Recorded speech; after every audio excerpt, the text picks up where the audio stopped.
Bonjour tout le monde, bienvenue donc au deuxième rendez-vous de l'hydrogène, donc co-organisé par Innové et l'Institut de recherche sur l'hydrogène. Donc je m'appelle Charles Reboul, je suis conseiller en innovation et en mobilité durable chez Innové. On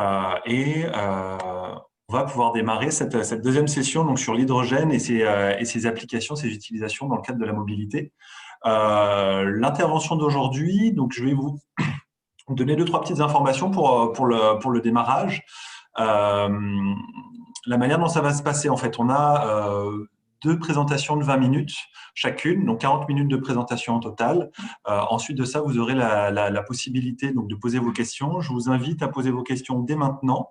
Enfin, en tout cas, dès que vous les avez, et s'il vous plaît, à travers l'outil QNR.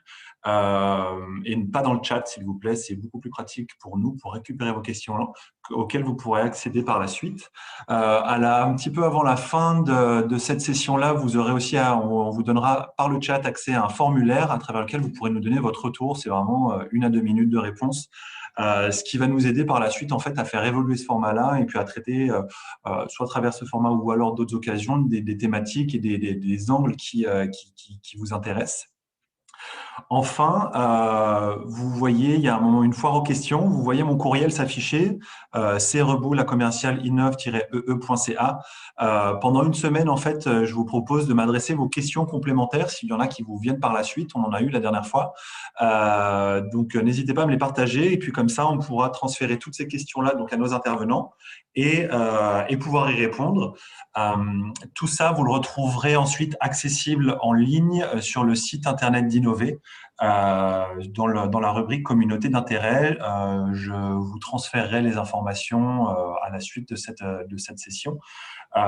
Vous avez dès à présent accès à ce qui s'est passé la dernière fois. Donc, vous avez l'enregistrement vidéo, vous avez aussi les présentations des deux intervenants et puis les questions-réponses, elles, sont à venir là, très, très prochainement. Je remercie à nouveau nos intervenants. Donc, on a Loïc Boulon, qui est directeur adjoint de l'IRH, et on a aussi Frédéric Delrieux, qui est directeur de projet chez Dana Nordressa. En fait, ce sont deux spécialistes de la mobilité en application hydrogène. On en entend évidemment tous les jours parler. Il y a de nombreux joueurs, en tout cas de plus en plus de joueurs, dans le camion par exemple, ou dans le ferroviaire, qui lancent des projets ou annoncent des projets autour de l'hydrogène. On va aujourd'hui en apprendre plus sur qu'est-ce qu'électrifier les transports, qu'est-ce que décarboner le milieu des transports par l'hydrogène, par les piles à combustible. Il y a Loïc qui va nous aborder le sujet sous un angle un petit peu plus technique. Ensuite de ça, on va avoir Frédéric qui, lui, va nous présenter donc, le projet Aztec, qui est un pilote en fait, qui se déroule en Alberta, sur lequel, évidemment, l'Andressa est impliqué avec d'autres partenaires. Donc, on va démarrer tout de suite. Loïc, je te donne la parole. Le partage d'écran aussi. Bonjour à tous. Alors, laissez-moi me retrouver dans mes partages d'écran. Ça devrait être pas mal.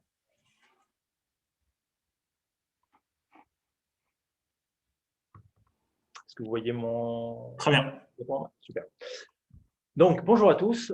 Effectivement, Loïc Boulon, ma première casquette, c'est d'être professeur à l'UQTR et ma spécialité, c'est le génie électrique. Ensuite, je suis directeur adjoint de l'Institut de recherche sur l'hydrogène, où je travaille sur la mobilité, sur les applications hydrogène dans la mobilité depuis une dizaine d'années. Et je suis également directeur du réseau québécois sur l'énergie intelligente. Donc, nous allons être ensemble pendant une vingtaine de minutes. Voici ce que je vous propose, quelques éléments techniques pour essayer de recadrer un petit peu qu'est-ce que c'est un véhicule à hydrogène. Ensuite, essayer de faire le point sur les aspects environnementaux et notamment émissions du puits à la roue et analyse du cycle de vie. Alors, je ne vais pas avoir toutes les informations à vous donner, mais quand même quelques éléments qui me semblent être intéressants. Et ensuite, je vais reprendre ma casquette de chercheur universitaire pour vous présenter en une minute un exemple de travaux de recherche que l'on mène à l'IRH. Dans ma présentation, je veux beaucoup, alors d'une part, faire des comparaisons avec le véhicule tout électrique surtout parce que je pense que beaucoup d'entre vous connaissent bien le véhicule tout électrique à batterie, et donc ça va me permettre de me raccrocher à quelque chose que vous connaissez. L'idée, ça va surtout pas être de les mettre en concurrence, dans le sens où je vais vous dévoiler mon punch tout de suite, et je pense que ça va être aussi celui de Frédéric, c'est que, à mon sens, ces deux technologies sont appelées à cohabiter pendant encore de nombreuses années. Et allons-y. Donc, ce que vous connaissez bien, c'est le véhicule tout électrique à batterie. D'un point de vue architecture technique, on part d'un pack de batterie qui, au travers d'un module électronique de puissance, va venir faire tourner une machine électrique pour faire avancer le véhicule.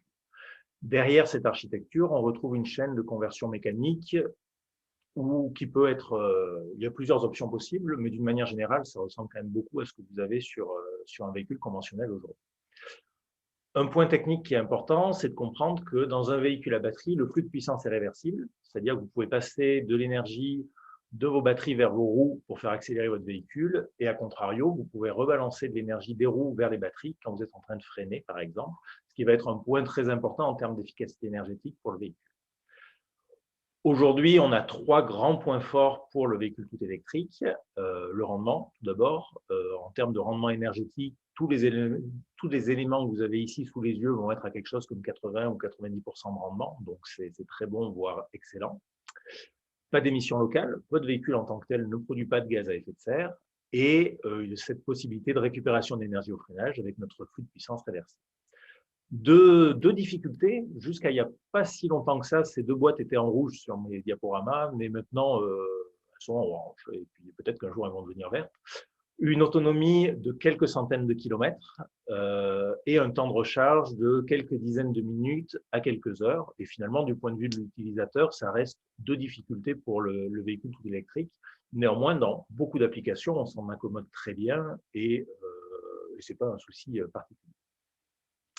D'un point de vue technique, un défi de conception, c'est la conception du pack batterie, finalement, qui doit assumer deux rôles. D'une part, assumer la demande en puissance pour fournir au véhicule sa dynamique, ses accélérations, et également assumer l'énergie pour lui donner son autonomie. Et donc, en tant que concepteur, c'est finalement pas si simple que ça, parce qu'en un pack, il faut être capable de rencontrer ces deux objectifs qui peuvent être contradictoires. Et donc ça, on retrouve des contraintes au niveau du choix de la technologie des batteries et des cellules que vous allez mettre en œuvre, et également de la conception du pack. Quelle taille de cellules vous utilisez? Est-ce que vous les mettez en série? Est-ce que vous les mettez en parallèle? Comment vous créez vos modules? Ce défi de conception amène beaucoup de questions sous-jacentes. Donc voilà pour le véhicule électrique. Maintenant, le véhicule à hydrogène. Donc ici, on va parler de véhicule à hydrogène, pile à combustible. Une pile à combustible, ça va faire la réaction inverse de l'électrolyse de l'eau. Quand vous étiez à l'école il y a quelques années, vous avez sûrement fait cette expérience de l'électrolyse où finalement, si vous faites passer un courant électrique dans une bassine d'eau, sur une des deux électrodes, vous allez avoir des bulles d'oxygène qui se forment et sur l'autre des deux électrodes, vous allez avoir des bulles d'hydrogène. Finalement, vous êtes en train de casser votre molécule d'eau. Ce que fait une pile à combustible, c'est le contraire. Ça va reprendre de l'hydrogène que vous avez stocké dans un réservoir, ça va reprendre de l'oxygène qu'on va venir piocher dans l'atmosphère, et en recombinant les deux, vous allez refaire de l'eau, vous allez refaire de l'électricité, vous allez refaire de la chaleur, puisque c'est une réaction ici exothermique. Finalement, je ne rentrerai pas plus dans les détails de ça, de qu'est-ce que c'est une pile à combustible, mais c'est vraiment cette idée de recombiner oxygène et hydrogène pour faire de l'eau, de l'électricité et de la chaleur. Maintenant, si on remonte au niveau du véhicule, il y a deux points qu'on peut mettre en évidence. C'est que, comme pour une batterie, l'électricité est produite au travers d'une réaction électrochimique. Et donc, comme pour une batterie, on n'aura pas d'émissions de gaz à effet de serre. Et comme pour un véhicule thermique, le carburant est stocké dans un réservoir externe. Ce qui, en termes de conception, est intéressant, parce que du point de vue de l'ingénieur, on se retrouve à avoir découplé nos deux problèmes de puissance et d'énergie. L'autonomie découle de la taille du réservoir. Si je veux aller très loin, je mets un gros réservoir ou plusieurs réservoirs. Et la pile à combustible fournit la puissance nécessaire. Et donc, à partir de ces deux éléments, toutes les combinaisons sont possibles. Rien ne m'empêche de faire une voiture super sport avec une toute petite autonomie, mais des accélérations d'enfer, ou au contraire, d'avoir un véhicule avec très très peu de dynamique, mais une très grande autonomie parce que je stocke beaucoup d'hydrogène dans le réservoir. Et donc là, ça donne un degré de liberté qui est intéressant en termes de conception. Deux limitations importantes à la pile à combustible en tant que telle. La première, c'est que la puissance n'est pas disponible instantanément. Votre système pile à combustible ne va pas être en mesure de répondre instantanément aux demandes d'accélération que vous allez faire en tant que conducteur. Et le deuxième, c'est que le flux de puissance n'est pas réversible. On peut faire de l'électricité à partir de l'hydrogène, mais le contraire n'est pas vrai. On ne peut pas récupérer l'énergie au freinage et refaire de l'hydrogène avec cette énergie, ou tout du moins pas avec les piles à combustible commerciales qu'on a aujourd'hui dans les véhicules. Et donc, il nous faut des batteries. Et ce qui est intéressant, c'est que d'un point de vue technique, il y a vraiment une similarité très, très importante entre le véhicule tout électrique à batterie et le véhicule à hydrogène, dans le sens où je retrouve ma chaîne de conversion avec une batterie, un module électronique de puissance, une machine électrique et ensuite une chaîne de traction mécanique. La différence, c'est que ici, je vais avoir un pack batterie beaucoup plus petit et je vais embarquer une pile à combustible pour venir recharger mes batteries pendant que le véhicule roule. C'est la manière la plus simple de se représenter et d'imaginer qu'est-ce que c'est un véhicule à hydrogène. Alors, c'est une manière simple de se le représenter. Après, il y a beaucoup de questions techniques qui en découlent. Je vous en donne une, par exemple, c'est le dimensionnement. Et là-dessus, il y a plusieurs écoles. Comment je dimensionne mon pack batterie versus ma pile à combustible? La première option qui est utilisée par exemple par les manufacturiers automobiles, sur une Toyota Mirai, le choix qui est fait, c'est d'avoir une grosse pile à combustible de plus de 100 kW, mais par contre un tout petit pack de batterie. Et là, vraiment, la batterie est vraiment utilisée seulement comme tampon énergétique pour aider à l'accélération. Cette histoire de la puissance n'est pas disponible instantanément, et récupérer de l'énergie au freinage. On peut faire le choix inverse en se disant qu'on veut la pile à combustible la plus petite possible. Et la pile à combustible la plus petite possible, c'est souvent la puissance qui correspond à la vitesse max sur autoroute. Et donc, peut-être qu'on serait sur quelque chose comme 25 kW, et donc quand même 4 fois plus petit que le choix technique qui a été fait pour la Mirai. Mais par contre, dans ce cas-là, il va nous falloir une batterie qui va stocker plus d'énergie parce qu'il va falloir aider davantage la pile à combustible à faire avancer le véhicule. Donc, voilà un petit peu une mise en place technique du véhicule. Si je reprends mes carrés vert, orange et rouge, j'ai quatre blocs verts, pas d'émissions locales, comme pour le véhicule électrique. Ici, je vais avoir une autonomie importante. Les véhicules à hydrogène, aujourd'hui, les voitures, on va parler de 500 km d'autonomie. Un temps de recharge court, c'est très similaire à ce que vous avez sur une voiture à essence, donc quelques minutes. Et vous avez ce freinage récupératif qui est autorisé par le pack de batterie qui embarque. Deux difficultés, mettons, l'efficacité. Pour une pile à combustible, on va parler peut-être au niveau du système complet de quelque chose comme 40%, et des émissions du puits à la roue, donc well to wheel, qui vont dépendre fortement de comment vous produisez votre hydrogène. Et ça, on va revenir dessus, ça peut aller de l'hydrogène gris produit à partir d'hydrocarbures jusqu'à de l'hydrogène vert produit à partir des énergies renouvelables par électrolyse de l'eau. Deux problèmes aujourd'hui. Le coût, qui reste quand même une inconnue, dans le sens où les véhicules commerciaux, une Toyota Mirai, ça va être quelque chose comme 70 000 $ pour une berline, tout ce qui est plus classique, donc très cher par rapport à la concurrence. Et donc ça va être la limite haute. Et d'un autre côté, on a le DOE aux États-Unis qui donne des projections de coûts de véhicules à hydrogène quand ils seront produits en grande série, s'ils le sont un jour, où ces coûts chutent drastiquement, et ça paraît même sûrement un petit peu trop ambitieux. Et donc finalement, cette question du coût réel du véhicule à hydrogène, aujourd'hui, on n'a pas la réponse. On sait que ça va être quelque part entre ces deux bornes, de la Toyota Mirai ou ses concurrents d'un côté, et les projections du DOE de l'autre, qui sont à quelques dizaines de dollars par kilowatt pour la pile à combustible. Deuxième souci, l'infrastructure de recharge, alors pour des questions de coût également, mais aussi et surtout de disponibilité, dans le sens où aujourd'hui elle est quasiment inexistante, tout du moins au Québec. Donc, pour mettre en place des flottes de véhicules piles à combustible, il va falloir mettre en place nécessairement des bornes de recharge. Alors, je parle depuis quelque temps, non pas de piles à combustible, mais de système piles à combustible, et c'est là-dessus que je voudrais passer quelques minutes maintenant. La pile à combustible en tant que telle, c'est ce que j'appelle ici le cœur de pile. C'est uniquement un générateur qui fait une conversion électrochimique de l'hydrogène plus l'oxygène vers de l'électricité. Mais néanmoins, si vous avez juste ça, vous avez une curiosité de laboratoire, mais vous ne pouvez pas mettre grand-chose en œuvre sur un véhicule. parce qu'il va falloir que vous mettiez en forme un certain nombre de flux électriques avec de l'électronique de puissance. Il va falloir humidifier les gaz pour favoriser la réaction électrochimique. Il va falloir contrôler la température pour ne pas casser votre pile et encore une fois favoriser la réaction électrochimique. Il va falloir stocker de l'hydrogène. Il va falloir alimenter la pile en mer et il va falloir gérer l'eau produite par la pile à combustible. Passer partout, on va avoir un rendement pour le cœur de pile autour de 55%, peut-être 60% aujourd'hui, un rendement système, mettons, à 35 ou 40%. Et encore une fois, donc là, on voit bien que sur le rendement, ces auxiliaires de pile ne sont pas anodins, et ils ne le sont pas non plus sur l'encombrement et le volume pris, puisqu'on parle de quelque chose comme 30% pour le cœur de pile et 70% pour les auxiliaires de pile. Cet aspect système me paraît intéressant dans un contexte de développement économique également, dans le sens où aujourd'hui, c'est difficile de s'inventer du jour au lendemain producteur de piles à combustible.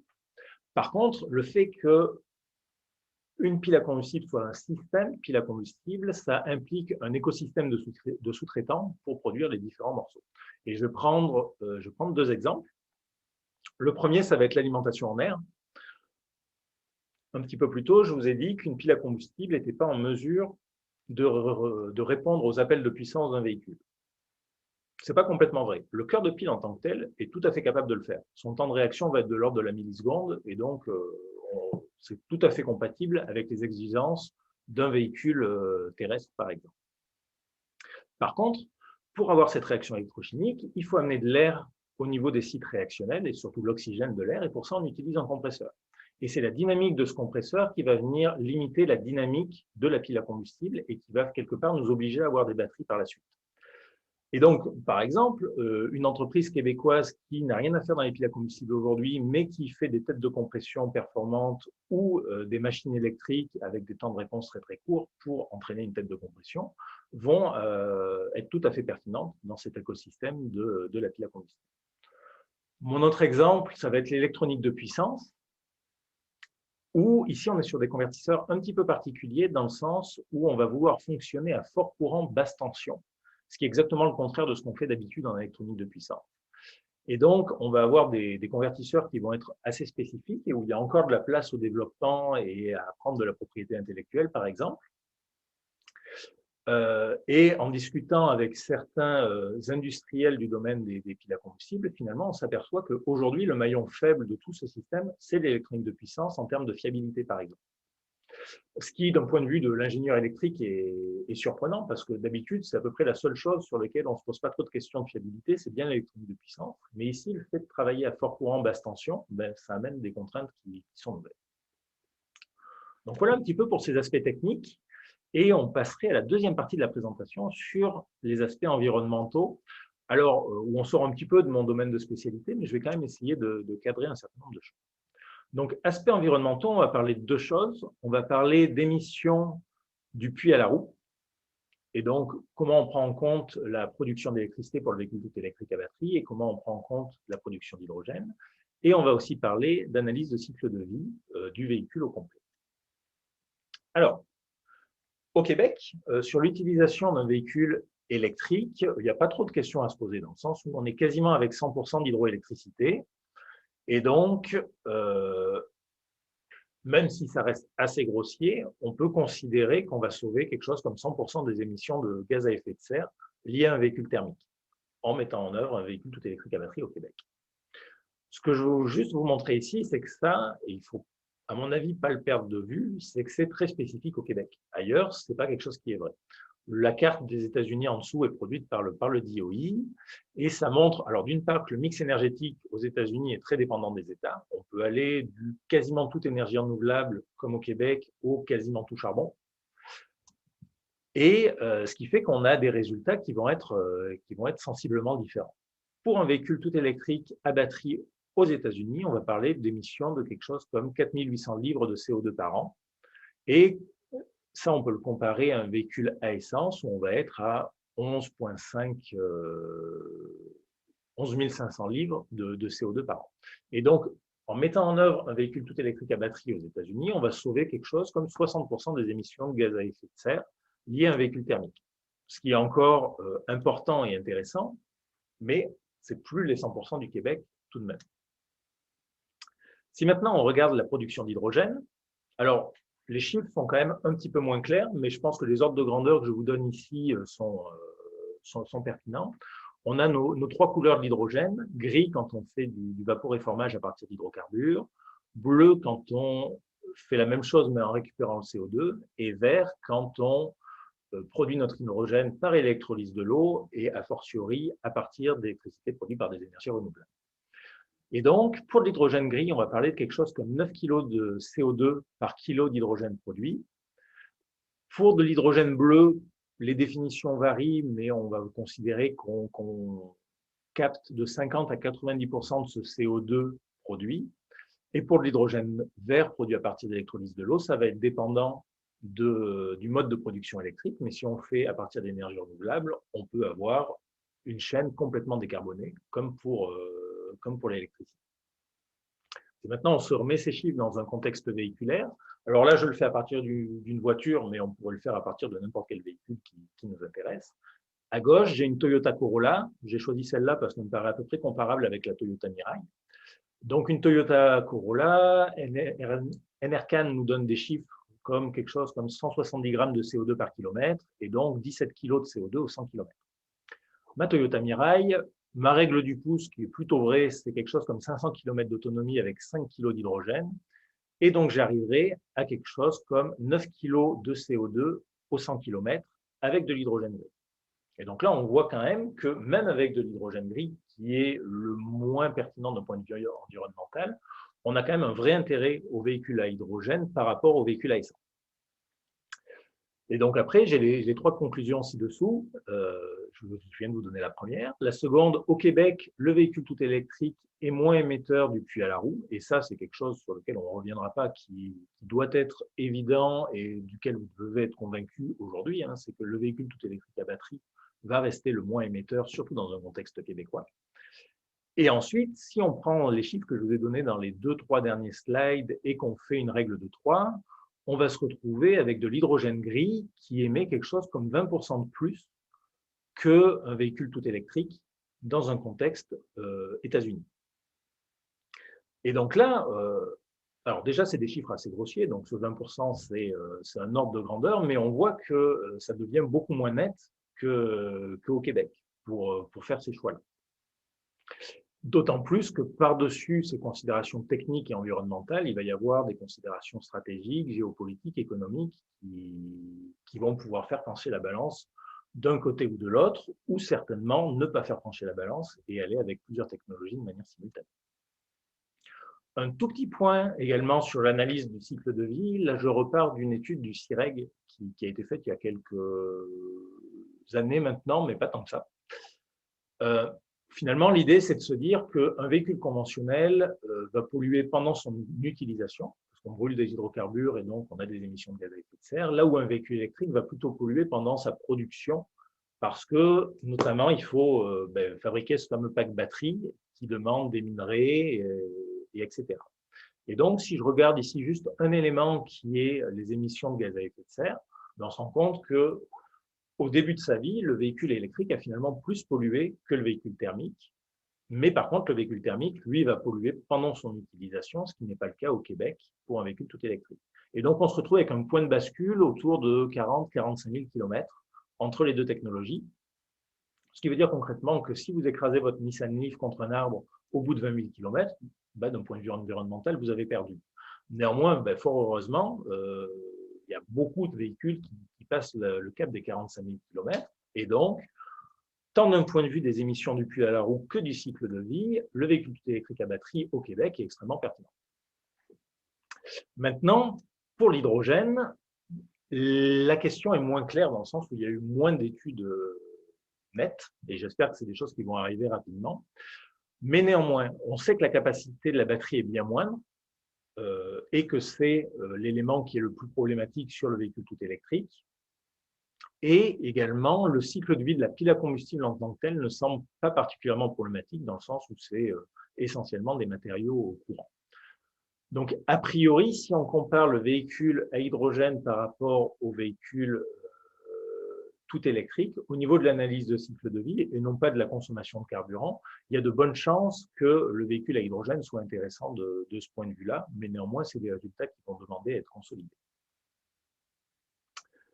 Passé partout, beaucoup de constructeurs se retrouvent avec des roadmaps qui vont ressembler à ça. Celle-ci, c'est celle de General Motors, qui commence à dater un petit peu, mais qui a le mérite de bien expliquer ce que je veux vous montrer. Aujourd'hui, il y a un consensus quasiment unanime pour dire que le petit véhicule urbain, ça va être un véhicule tout électrique à batterie. On sait bien le faire, il est pertinent d'un point de vue économique, il est pertinent d'un point de vue environnemental, et a priori, je ne vois pas l'hydrogène venir se poser en concurrent ici. Loïc, Oui, je vais te laisser finir rapidement, s'il te plaît. Là, ça fait le temps avance. Merci beaucoup. je me dépêche. D'un autre côté, et là Frédéric va revenir dessus en détail, vous avez le véhicule lourd qui est c'est difficile de le mettre en œuvre aujourd'hui seulement avec des technologies de batterie et où certainement l'hydrogène va être pertinent. Mais entre les deux, finalement, vous avez toute une kyrielle de véhicules et où est la limite entre les deux? Est-ce que la limite est nette? Est-ce que cette limite n'est pas en train de bouger en fonction des évolutions techniques et plein d'aspects géographiques, géopolitiques, économiques et autres? C'est la question finalement. Et donc, cette limite entre la partie tout électrique à batterie et la partie hydrogène est aujourd'hui quelque chose de flou et pour lequel on n'a pas la réponse. La partie recherche que je voulais vous montrer, c'était simplement le système pile à combustible modulaire, qui est une de nos grosses thématiques à l'IRH, hein, où finalement on se dit que plutôt que de mettre en œuvre une grosse pile à combustible, on pourrait en mettre plusieurs petites dans un véhicule, ce qui a des avantages dans un véhicule ou toute autre application. Mais ce qui a des avantages pour monter en puissance, ça va être plus facile de faire une pile de quelques dizaines de kilowatts que de quelques centaines de kilowatts. Ça a des avantages en termes d'intégration mécanique, c'est plus facile d'intégrer des petits modules qu'une seule grosse pile à combustible, et ça peut aussi amener des économies d'échelle, surtout vis-à-vis du tissu économique québécois autour du véhicule, dans le sens où on n'a pas de gros manufacturiers. Par contre, on a beaucoup de producteurs de véhicules de niche en relativement petite série, et là, on pourrait mettre en œuvre le même module pile à combustible sur des véhicules de différentes tailles et de différentes puissances. Donc ça, c'est pour le volet un peu industriel. Et nous, après, du côté académique, on voit plein d'avantages sur lesquels on peut travailler en termes de performance énergétique, en termes de fonctionnement en mode dégradé et en termes d'augmentation de la durée. Ce qui terminerait ma présentation. Et je vous remercierai là-dessus en vous laissant avec notre infrastructure à l'Université du Québec à Trois-Rivières. Merci beaucoup Loïc, merci beaucoup pour ton intervention. On a déjà quelques questions qu'on va se réserver pour la suite. On va donner la parole maintenant à Frédéric Delrieux, donc, qui est directeur projet chez Nordresa et qui va pouvoir nous parler justement des applications dans le milieu du transport routier du lourd. À toi Frédéric. Merci beaucoup. Est-ce que vous m'entendez? Est-ce que vous voyez mon écran? C'est bon. C'est bon. Bien. Bonjour à tous, ça me fait plaisir d'être avec vous aujourd'hui. Donc, je suis directeur produit intégration des véhicules électriques et directeur du projet AZTech chez Nordresa, acquis depuis 1 an par Dana. Et donc, avant de rentrer trop dans je vais vous présenter le projet AZTech. Voilà, mais avant, je vais faire une petite présentation sur ce que fait Dana dans le domaine de l'électrification. Donc, Dana est fabricant de composants et de systèmes pour la propulsion des véhicules commerciaux et a enrichi son offre de composants traditionnels par différentes acquisitions dans les dernières années. Dana couvre à présent tout le spectre de produits, comme les trains roulants, les moteurs électriques, haut voltage, bas voltage, et depuis l'année dernière, avec l'acquisition de Nordresa, offre à présent une expertise en matière d'intégration des systèmes et de contrôle logiciel. Dana dispose maintenant d'une offre complète qui lui permet d'adresser tout le marché des véhicules commerciaux et je devrais ajouter les véhicules miniers qui ne figurent pas sur cette diapositive. Parmi les produits, on retrouve donc les moteurs, les batteries, mais on retrouve aussi des composants pour la gestion thermique, comme vous voyez là, et même des plaques bipolaires pour des piles à combustible qui sont produites aujourd'hui par Dana pour différents fabricants de systèmes. Donc là, je vous ai donné un exemple d'électrification de poids lourd qui va en fait ressembler beaucoup au projet AZTech, même si, à vrai dire, je ne peux pas donner trop de détails techniques aujourd'hui sur le projet qui est en cours. Le projet AZTech a été lancé il y a quelques mois. On est en plein dans le développement et donc je ne vais pas pouvoir donner beaucoup de détails techniques. On est toujours en mode réalisation, l'assemblage sera pour bientôt et donc il reste quand même une certaine confidentialité sur le contenu.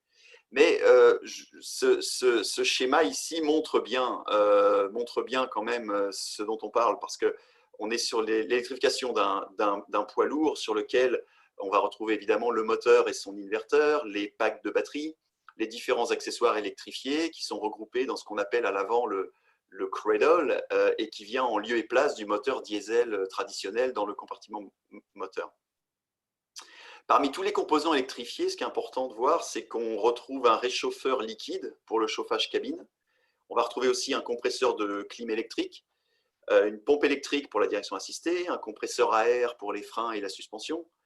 On va retrouver évidemment toutes les pompes pour le circuit de refroidissement. On va retrouver aussi les DC-DC 12 volts, 24 volts pour alimenter tous ces accessoires. Tous ces accessoires qui sont en général entraînés par la courroie du moteur qui, bien entendu, là, n'est plus présent dans le véhicule et donc il faut électrifier tous ces accessoires. Il faut mentionner, pour être complet, un chargeur pour les batteries et un écran de contrôle qui va nous permettre d'afficher l'autonomie et les statistiques de consommation pour le chauffeur.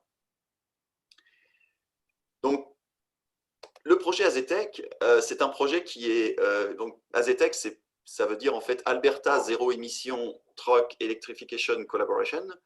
Et donc, c'est un projet qui est financé par l'ERA, les Emissions Reduction Alberta. C'est une agence gouvernementale qui travaille au développement de l'industrie en Alberta et en même temps en visant une réduction des émissions de gaz à effet de serre. Et donc, ils financent aujourd'hui pour moitié ce projet qui est d'environ 15 millions de dollars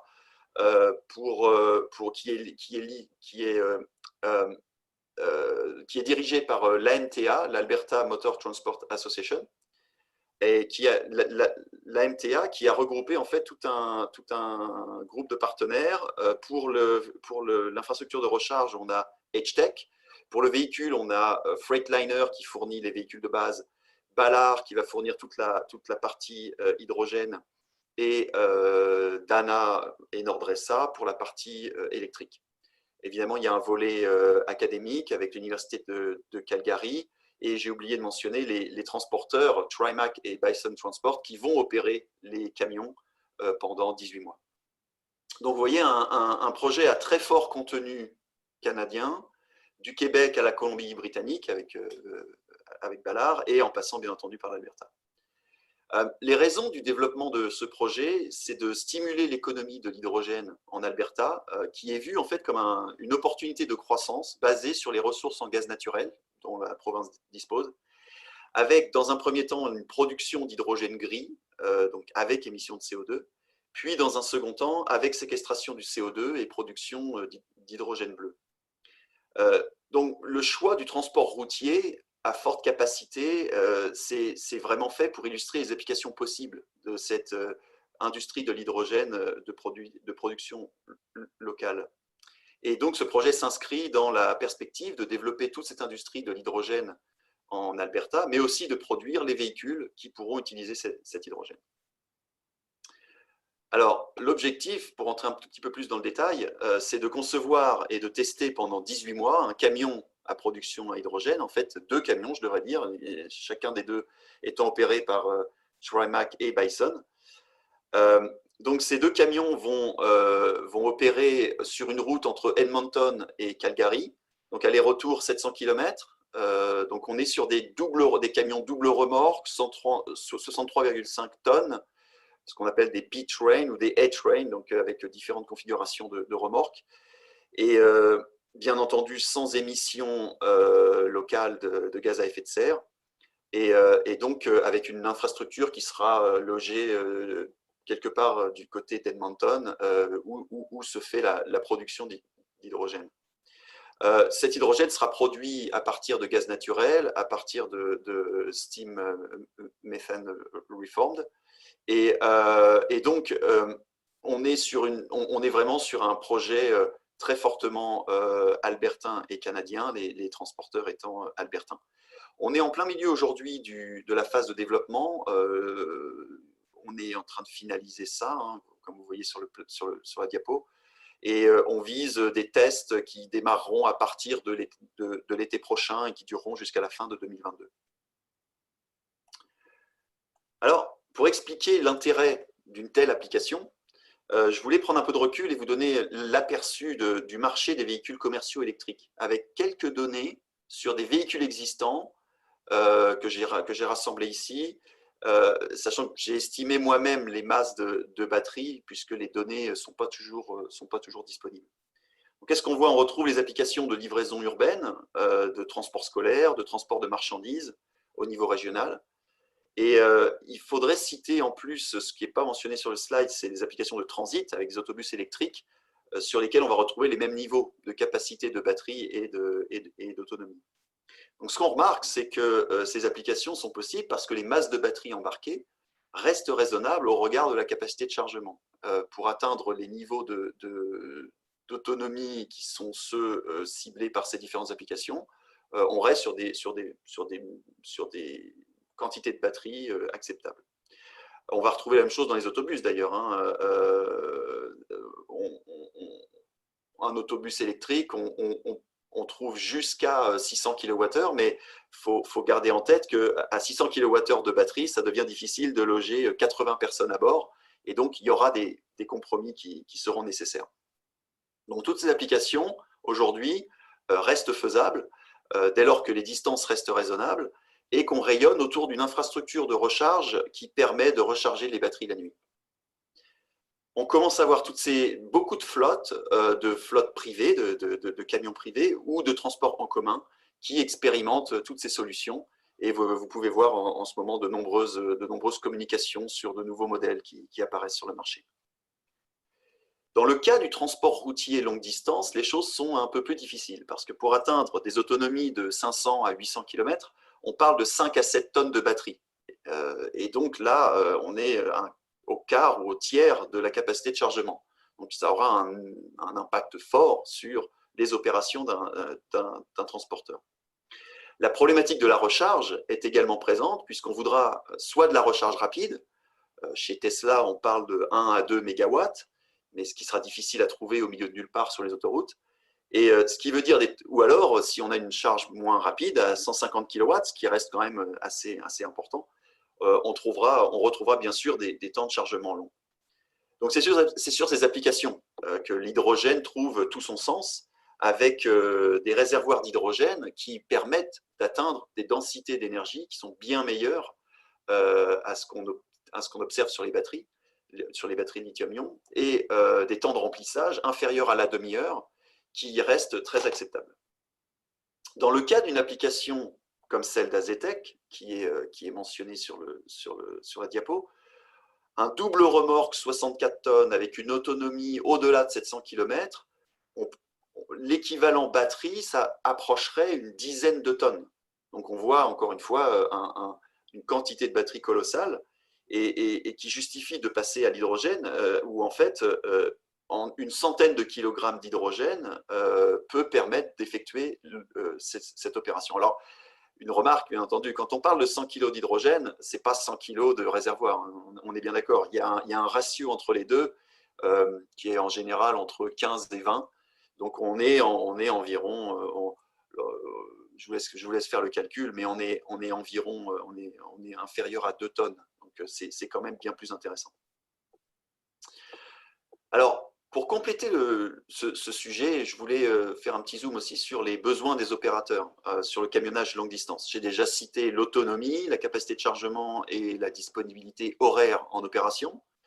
Il faut ajouter à ça l'expérience utilisateur des chauffeurs, qui devient de plus en plus importante à mesure que les chauffeurs sont de plus en plus difficiles à recruter. La demande d'une solution zéro émission, qui est dans les deux cas atteinte par les batteries ou par le fuel cell. Et donc, bien sûr, le coût d'usage sur lequel je voulais zoomer un tout petit peu, sur lequel je n'ai pas mis de chiffres précis, parce qu'en matière de coût, c'est très difficile de donner une photo aujourd'hui. Tout est question de volume. Le coût des véhicules, le coût des systèmes, le coût du carburant, le coût des infrastructures vont varier énormément à mesure que les volumes vont augmenter, les volumes de marché, et que que les flottes vont s'équiper avec ces différentes technologies. Néanmoins, on peut s'attendre à ce que l'hydrogène reste plus cher que l'électricité, au point de vue du fuel, à cause d'une production, d'une distribution du coût des électrolyseurs qui reste plus élevé. Les camions également, aujourd'hui plus chers, on peut se dire que resteront un peu plus chers dans le cas des piles à combustible, mais l'équilibre ici est plus incertain, parce qu'en fait, le coût des batteries et celui des piles à combustible va rester une question de volume de production. Et là, aujourd'hui, on a encore du mal à évaluer la différence qu'il peut y avoir entre les deux technologies. Ce sera la même chose pour la maintenance, puisque dans les deux cas, les coûts de remplacement vont nécessiter des coûts de remplacement de batterie et des coûts de remplacement, ou disons, de remise à niveau des piles à combustible. Aujourd'hui, les fabricants de piles à combustible annoncent des schémas de remanufacturing, de remise à neuf des piles à combustible qui évitent de les remplacer entièrement. Donc là, on retrouvera un certain équilibre. Sur l'infrastructure, aujourd'hui, une infrastructure hydrogène est beaucoup plus importante. Donc ça, ça coûte très cher en réservoir, en compresseur, etc. Mais on peut imaginer que tout ça va être assez optimisé parce que le taux d'usage sera très important dans le cas d'une infrastructure à hydrogène, puisqu'en fait, il faut peu de temps à un camion pour se charger, donc ça veut dire que la même infrastructure va servir beaucoup de camions. Donc, d'ailleurs, cet argument du coût d'infrastructure et de l'accessibilité pour une grande flotte de véhicules fait qu'on parle beaucoup de cet avantage pour les autobus électriques pour lesquels l'infrastructure reste un problème entier.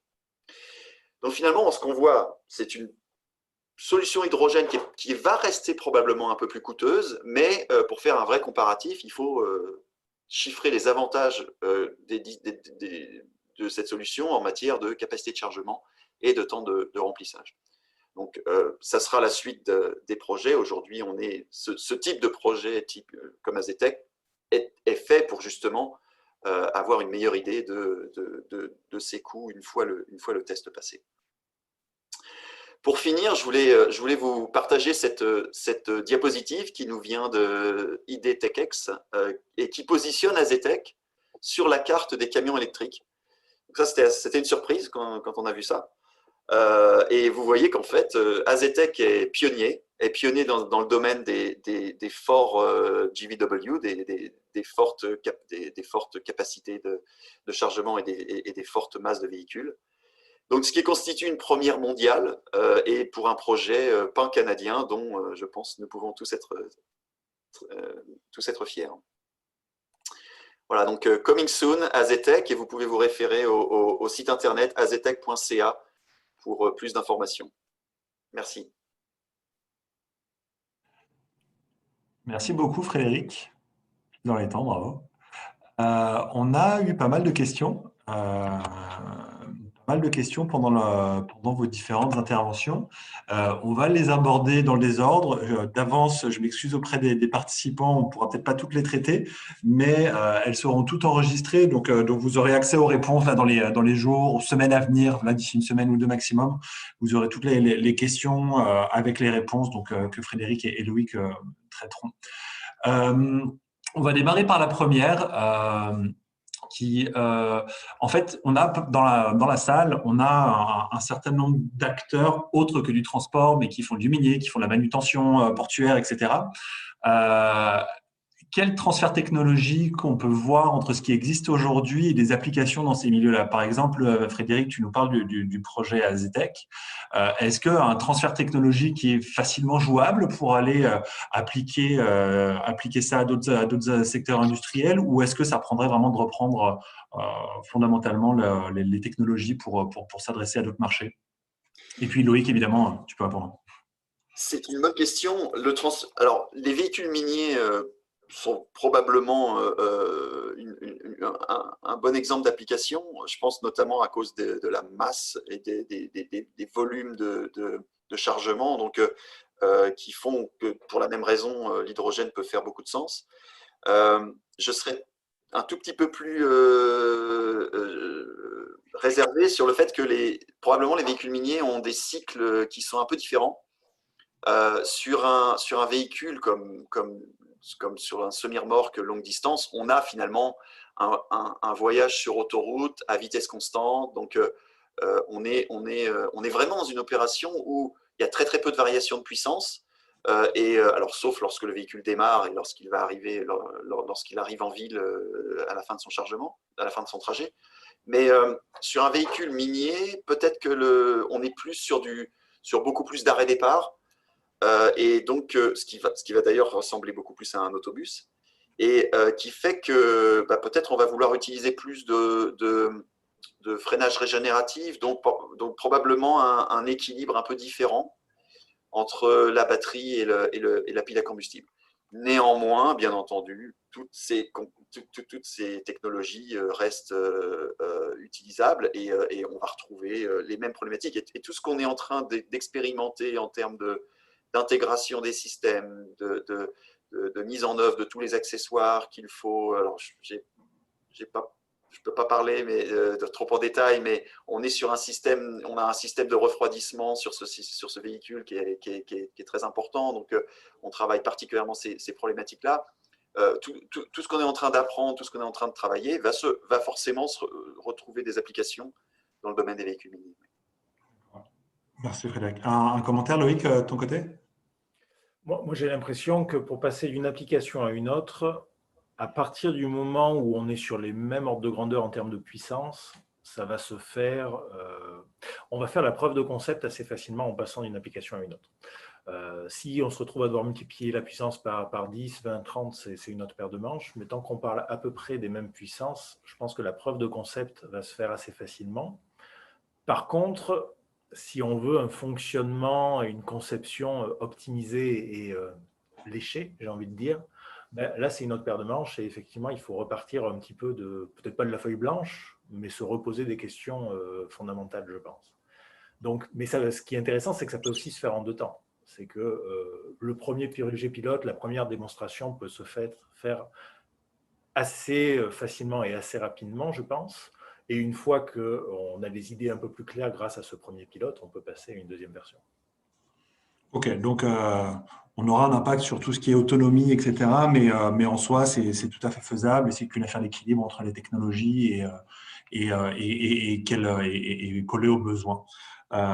Ok, super. Ça me fait penser à une autre question, mais oui, voilà. Par rapport à ce que tu viens de mentionner, Loïc, est-ce qu'aujourd'hui on est prêt ou qu'est-ce que ça prendrait justement entre la recherche, entre ces pilotes-là versus le déploiement? Évidemment, il y a la demande, on est d'accord, mais est-ce que technologiquement on serait prêt à répondre à cette demande-là aujourd'hui pour aller déployer des flottes? On a une question qui traitait de l'infrastructure aujourd'hui. Qu'est-ce que ça prend pour déployer cette infrastructure? Donc, je ne sais plus qui a posé cette question-là pour l'infrastructure. Mais est-ce qu'aujourd'hui, on est prêt à industrialiser tout ça ou pas encore? Et qu'est-ce que ça prendrait pour y arriver? Je n'ai pas la réponse. Du point de vue de l'infrastructure, on ne parle pas nécessairement d'industrialisation à très grande échelle. Déjà, si on avait quelques dizaines de stations de recharge au Québec, ça serait très, très, très chouette. Mais donc, on n'est pas non plus dans de la production en très grande série. Par contre, au niveau des piles à combustible, la question se pose et là, effectivement, je n'ai pas la réponse. Aujourd'hui, on reste quand même pas sur une industrie artisanale, mais sur des volumes de production qui restent faibles. Et je parlais tout à l'heure des projections du DOI, elles sont à plusieurs centaines de milliers d'exemplaires par an. Et là, j'imagine tout à fait que d'un point de vue industriel, passer de l'un à l'autre, c'est tout sauf anodin. Et en combien de temps on serait capable de le faire? Je n'ai pas la réponse. Ce dont je ne suis pas sûr, c'est qu'on veuille passer de l'un à l'autre si rapidement que ça, dans le sens où je pense que les industriels vont aussi vouloir gagner en expérience et en retour client sur leurs produits avant de se lancer dans des productions complètement. Les pilotes sont importants alors. Frédéric? Absolument. Les pilotes sont très importants parce que je mentionnais, on est en train d'apprendre beaucoup sur la façon de faire d'intégrer tous les systèmes ensemble et ce qu'on voit déjà, c'est qu'il y aura, y aura matière à optimisation. ce type de solution, on va avoir une courbe d'apprentissage où on pourra travailler une génération 2 qui sera encore plus optimisée et performante. Donc, ça fait partie des perspectives. L'objectif aujourd'hui, c'est de démontrer que c'est faisable et que ça fonctionne et puis que ça fait du sens. Donc ça, c'est ce qu'on est en train de faire. Mais on voit en fait évidemment beaucoup de travaux d'amélioration à venir. Et je pense que ce sera nécessaire avant d'envisager une véritable industrialisation à grande échelle. Mais on travaille dans ce sens-là. L'objectif étant d'améliorer la photo technico-économique pour pouvoir justifier tous ces investissements industriels qui ne manqueront pas de venir dès qu'on aura fait la démonstration. Ok, merci. J'ai une petite question technique pour tous les deux, très technique. Enfin, en tout cas, moi, je n'ai pas la réponse. Qu'est-ce qu'il en est aujourd'hui sur la meilleure approche pour stocker l'hydrogène dans le milieu véhiculaire? Est-ce qu'on est sur de l'hydrogène comprimé ou est-ce que on parle d'hydrogène éponge? Est-ce qu'aujourd'hui on a une direction qui est prise entre les différentes techniques de stockage? Donc, est-ce qu'on comprime ou est-ce qu'on le stocke dans du solide? Est-ce que ça, on a une info là-dessus? D'un point de vue industriel, je pense qu'aujourd'hui, tout le monde s'enligne vers du stockage gazeux compressé. Okay. La question se posait il y a quelques années où on avait les deux technologies qui effectivement étaient vraiment en concurrence. Et là, sans être spécialiste de ce point-là particulier, j'ai quand même l'impression que le stockage gaz comprimé a pris un avantage, notamment en termes de rapport masse d'hydrogène stocké versus la masse du réservoir. C'est ce que Frédéric disait, c'est une clé importante, quoi. C'est que l'hydrogène pèse vraiment pas lourd par rapport à son contenu énergétique. Par contre, il faut stocker à haute pression et donc il faut des réservoirs qui pèsent eux très lourd. Et on va parler d'un rapport 15, c'est vraiment l'ordre de grandeur à avoir en tête. Absolument. Et je pense qu'il restera, ça reste des technologies à optimiser. Hein. On cherchera à améliorer ça parce que tout ça pèse encore assez lourd. Donc, toutes les innovations seront les bienvenues pour améliorer cette caractéristique. Donc, personnellement, je ne sais pas. Je n'ai pas regardé les stockages solides. Est-ce que c'est vraiment terminé? Je ne sais pas. Est-ce qu'il peut y avoir d'autres innovations dans le domaine pour permettre d'alléger encore les réservoirs de stockage d'hydrogène? C'est une vraie question. À ce propos, je voudrais aussi mentionner la question des batteries, parce que finalement, la grande différence entre un véhicule électrique à batterie et un véhicule à hydrogène, c'est qu'on ne va pas être forcément sur les mêmes types de batteries. Comme je disais tout à l'heure, on est beaucoup plus sur une application puissance, alors que les batteries de véhicules électriques traditionnels sont plus sur des batteries à optimiser en matière d'énergie. Donc, dans le domaine des batteries puissance, alors il y a déjà des bonnes solutions, hein, mais la question reste entière. Est-ce que dans toute la diversité des solutions puissance, et puis ça peut aller jusqu'au supercondensateur, hein, finalement, on n'a pas fait la démonstration de la meilleure solution. Donc, on est en train, bon, aujourd'hui on est sur du lithium-ion, hein, sur cette application-là, mais on pourrait imaginer demain regarder ce que donneraient des supercondensateurs. Donc, tout dépend aussi de l'énergie qui est nécessaire en stockage de batterie. En freinage régénératif sur un poids lourd, on n'atteint pas des quantités d'énergie très importantes, mais bon, ça va dépendre des applications. Donc, différentes technologies encore qui peuvent être étudiées, comparées et, pour le futur. Encore une fois, adapté en fonction des besoins. J'ai une question pour… Ah, vas-y Loïc. Les hydrogènes métalliques, parce que c'est de ça dont on parle quand on parle de matériaux éponges, on les imagine encore sur des applications de niche ou spécifiques. Et par exemple, on parlait de véhicules miniers, et c'est effectivement un bon exemple dans le sens où descendre un réservoir à 300 bars sous terre dans une galerie minière, c'est tout sauf anodin. Et en termes réglementaires, il y a encore quelques étapes à franchir. Et là, ça pourrait être une bonne option d'avoir du stockage sous forme d'hydrogène métallique dans le sens où finalement, sur cette application-là, le poids n'est pas si important que ça et où ça permet de ne pas avoir cette contrainte de gaz complet. Oui, donc ça pourrait être un intermédiaire, en fait, effectivement. OK. J'ai une question pour tous les deux. Toi, Frédéric, sous l'angle de la conception, et puis Loïc, toi, tu parlais donc du puits à la roue, donc du volet environnemental du sujet, donc avec ton expression du puits à la roue. On parle d'éco-conception, on parle de recyclabilité. On nous demande c'est quoi la capacité de recycler des piles à combustible versus les batteries. Est-ce qu'on a avancé sur le sujet? Est-ce que c'est un point qui est traité? Et puis, comment on fait pour ça pour toi, Frédéric?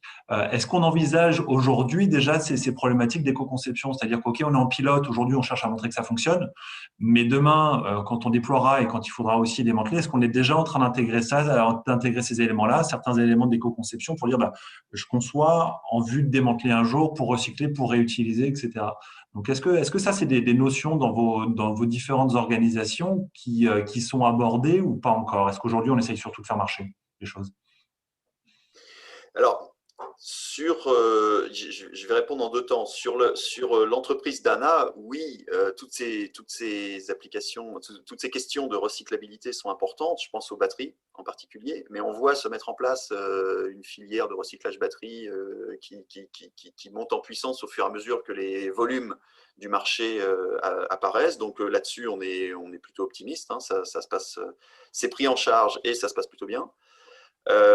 Sur l'hydrogène, là, je vais sortir mon joker parce que Dana est en charge plus de l'intégration des systèmes. Sur la partie recyclabilité des composants, il faudrait poser la question à Ballard. J'avoue ne pas avoir cette question.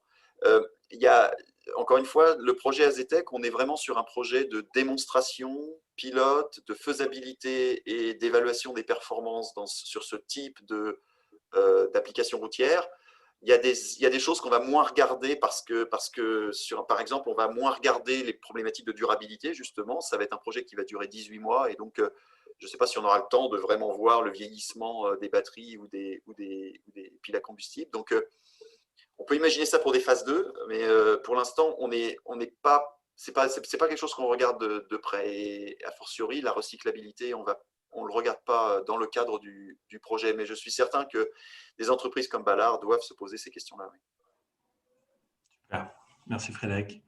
Est-ce que toi, Loïc, de ton côté, tu as une idée, vu que Frédéric nous dit que, évidemment, du côté des batteries, ça, c'est en cours. Et puis, petite publicité pour la communauté d'intérêt batterie recyclage des batteries qu'anime Innové. Est-ce que toi, tu sais s'il y a un volet recyclabilité qui est évoqué dans les piles à combustible ou réemploi ou remise à niveau ou autre, bref, cette approche d'éco-conception pour faire en sorte de maîtriser ce volet-là? Alors, la masse, alors, là je réfléchis à voir, mais finalement la masse de la pile à combustible qui est impliquée dans la réaction électrochimique est très faible. On va parler des membranes, on va parler des sites catalytiques, mais finalement tout ce qui est plaque bipolaire, c'est ce que Frédéric disait, ça pèse lourd, ça peut être réutilisé assez facilement et en tout cas ça ne s'use pas particulièrement. Donc la partie vraiment à recycler est à mon avis beaucoup plus faible que pour les batteries et je pense que c'est un des avantages quand même des systèmes piles à combustible, c'est ce côté fin de vie, qu'est-ce qu'on fait.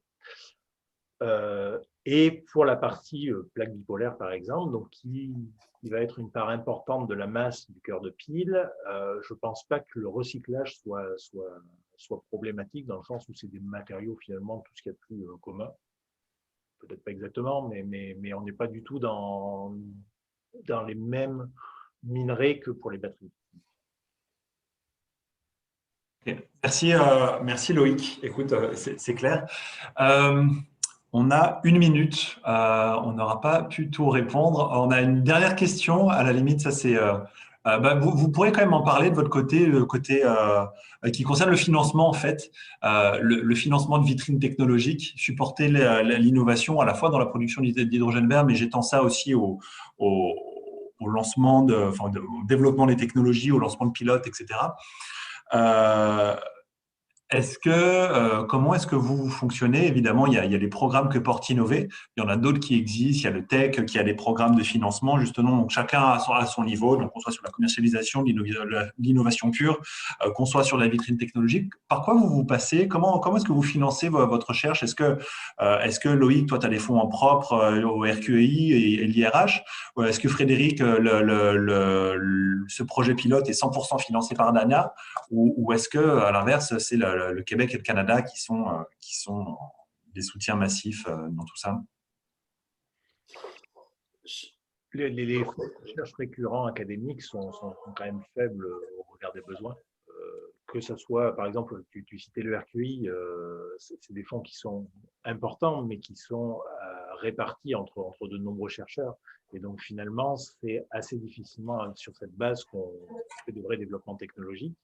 Et j'ai l'impression qu'une grosse partie, j'en suis sûr, au Québec et au Canada, ce choix d'avoir un arrimage pour la recherche appliquée qu'on fait en ingénierie avec de l'industrie à peu près en permanence est quand même fort depuis plusieurs années. Et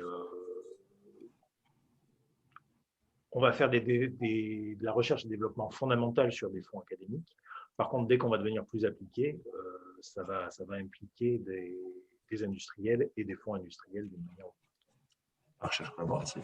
Et Frédéric, de ton côté, est-ce que tu as un partage à nous faire là-dessus? Je sais qu'il y a des informations confidentielles, mais peut-être j'en ai parlé. En fait, comme je disais, le projet Azetec est financé à 50% par Emission Reduction Alberta.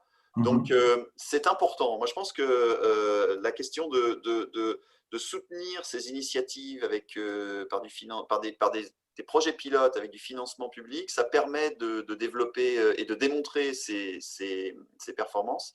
Et donc, c'est très important, effectivement, de les multiplier. Moi, je reste persuadé que c'est un passage obligé. On l'a vu sur les autobus électriques dans le passé, mais c'est pareil aujourd'hui sur ces applications-là. C'est un passage obligé pour stimuler les études sur le sujet et pour pouvoir vraiment travailler sur des résultats concrets. Donc, en l'occurrence, nous, oui, on est financé à 50% là, sur ce projet-là. Super, bah écoute, merci beaucoup. Effectivement, c'est des points qui sont importants. J'ai noté de vos parts, Loïc et Frédéric, justement, qu'à plusieurs reprises, vous avez mentionné le rôle des entreprises québécoises, en particulier des PME, qui peuvent avoir des rôles à jouer dans cette innovation-là.